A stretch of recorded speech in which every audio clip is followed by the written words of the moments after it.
ഓറിയന്റൽ പൗരസ്ത്യ സഭകൾക്ക് വേണ്ടി പരിശുദ്ധ പിതാവ് അനുവദിച്ചിരിക്കുന്ന ഓഡിയൻസിന് വേണ്ടി വന്നാണ്. അപ്പോൾ കരഘോഷിൽ നിന്നുള്ള, ഇറാഖിൽ നിന്നുള്ള സിസ്റ്റർ, പിന്നെ ബത്നാഗ് എന്നുള്ള സിസ്റ്റർ, ഇവര് സിറിയക് അതോടൊപ്പം തന്നെ അറമായിക് ഭാഷകളിൽ അവർ സ്വർഗസ്ഥനായ പിതാവ് എന്നുള്ള പാട്ട് പാടുകയുണ്ടായി. ആ പാട്ട് നമുക്ക് കേൾക്കാം.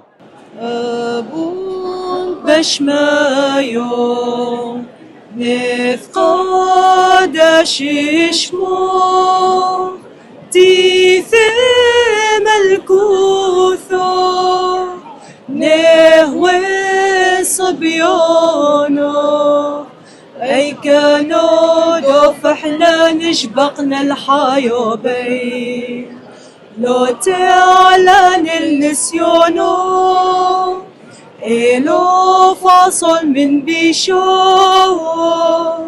مطول دي لو خيم الكوثو